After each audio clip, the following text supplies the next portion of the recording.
ក្រុងភ្នំពេញទាំងយប់នៅថ្ងៃចូលឆ្នាំមហាជនថាគួរឲ្យខ្លាចករណីក្មេងទំនើងព្រួតគ្នាវាយដំទាត់ធាក់ឡានទំនើបនៅឯវត្តភ្នំពេលនេះស្នងការរាជធានីភ្នំពេញមានវិធានការក្តៅហើយ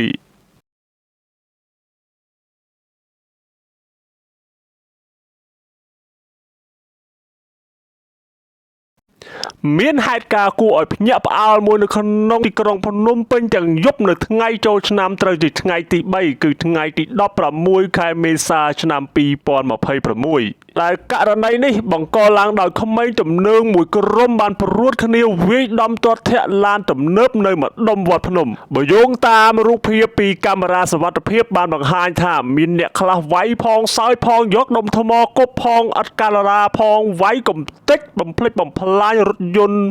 ទំនើបមកអាវតាថែមទាំងបកស្លាកលេខរថយន្តថែមទៀតហើយអ្វីដែលមហាជនចាប់អារម្មណ៍នោះគឺតាក់ទងជាមួយបុគ្គលម្នាក់ដែលពាក់អាវស្លៀកខោសំយេះនិងពាក់ខ្សែកខ្មៅនិងបពពួកស្រែកថាឡានបើករថខណៈដែលខ្លួននឹងបពពួកជិះម៉ូតូបុកឡានពីក្រោយនេះសំណាងហើយដែលម្ចាស់ឡានបើករកកន្លែងសុវត្ថិភាពនិងមានសមត្ថកិច្ចជួយទាន់ពេលវេលាបើពុំនោះទេលទ្ធផលពិតជានឹកស្មានមិនដល់នោះទេខណៈដែលជនបង្កនឹងបពពួកប្រើសុទ្ធតែថ្មការ៉ូឡាកំទេចឡានតែម្ដងពាក់ព័ន្ធនឹងករណីខាងលើនេះមហាជនបានសម្ដែងមតិថាពិតជាគួរឲ្យខ្លាចណាស់យុវជនស្ទាវសម័យឥឡូវអ្នកលេង Facebook ម្នាក់ទៀតបានខមមិនបន្ថែមថាគួរតែចាប់ពួកវាមកឲ្យអស់ដើម្បីសួរនាំព្រោះពួកអស់នេះវាគ្មានប្រយោជន៍អ្វីក្រៅតែពីបង្កបញ្ហានោះទេសូម្បីតែលោកជំទាវនឹមវណ្ណៈក៏បានលើកឡើងផងដែរថាសំខាន់កុំតែឡានអវតារមុំកុំអីបងប្អូនក្នុងឡានអាចនឹងបាត់បង់ជីវិតបាត់ទៅហើយតាក់ទងនឹងករណីគួរឲ្យភ្ញាក់ផ្អើលខាងលើនេះផងដែរសូម្បីតែលោកផៃវណ្ណៈក៏បានធ្វើការបង្ហោះសារផងដែរថាឃើញមុខពួកអាពីលបាតផ្សារខ្លះហើយមានអាពីលខ្លះរត់ចោលផ្ទះខ្លះហើយរឿងរ៉ាវខាងលើនេះបើយោងទៅតាមសមត្ថកិច្ចរាជធានីភ្នំពេញបានបញ្ជាក់ថានៅវេលាម៉ោង 7:30 នាទីយប់ថ្ងៃទី16ខែមេសាឆ្នាំ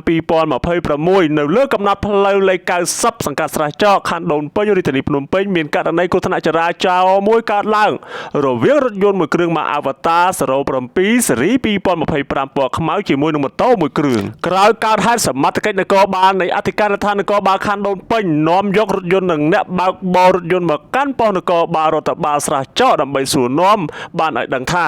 មុនកើតហេតុរូគាត់បានធ្វើដំណើរលើផ្លូវ90កែងនិងផ្លូវស៊ីសវ័តហើយបត់ចូលផ្លូវ90ក្នុងទិសដៅពីកើតទៅលិចហើយក៏ស្ទះចរាចរណ៍ខណៈនោះក៏មានម៉ូតូមួយគ្រឿងម៉ាក Honda C125 បានបើកប៉ះរថយន្តរបស់ខ្លួនពីក្រោយហើយគាត់ក៏ចុះទៅមើលរថយន្តដើម្បីសួរនាំប៉ុន្តែពេលនោះម្ចាស់ម៉ូតូមិនបានឆ្លើយតបជាមួយនឹងម្ចាស់រថយន្តនោះទេហើយអ្នកបើកបររថយន្តខឹងក៏រុញម៉ូតូផ្ដួលបន្ទាប់មកក៏ឡើងរថយន្តបើកចេញភ្លាមនោះម្ចាស់ម៉ូតូក៏ស្រែករត់ដេញតាមពីក្រោយភ្លាមនោះផងដែរប្រជាពលរដ្ឋមានការយល់ច្រឡំស្មានថាជារថយន្តបុកម៉ូតូហើយរត់ក៏នាំគ្នាដេញតាមនិងយកដុំថ្មគប់រថយន្តបង្កឲ្យមានការខូចខាតផ្នែកខាងមុខនិងខាងក្រោយឥឡូវនេះអ្នកបង្កកំពុងតែភ័យខ្លួនហើយខណៈពេលដែលឯកឧត្តមស្នីអាយជួននរិនអគ្គស្នងការរងនិងជាស្នងការរាជធានីភ្នំពេញបានសរសេរបែបនេះថា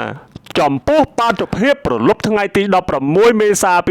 2026ក្រុមក្មេងៗបានគប់និងវាយបំផ្លាញរថយន្តនោះសូមចូលខ្លួនដោះស្រាយនៅអធិការខណ្ឌដូនពេញឲ្យទាន់ពេលវេលាតែបើជំនាញចាប់ខ្លួនគឺអនុវត្តនីតិវិធីច្បាប់អត់លើកលែងទេព្រោះមុខសញ្ញាខាងជំនាញក្តាប់បានហើយឯកឧត្តមបានបន្តទៀតថាខ្ញុំអត់ដែលនិយាយលេងទេសូមអាណាព្យាបាលបើដឹងថាកូនក្មួយខ្លួនពាក់ព័ន្ធបញ្ជូនមកសារភាពបន្ទាន់សូមអរគុណនេះបើយោងតាមខ្លឹមសារដែលបានចុះផ្សាយនៅលើเพจផ្លូវការរបស់ឯកឧត្តមស្នេហ៍អាយជួននរិននៅថ្ងៃទី17ខែមេសាឆ្នាំ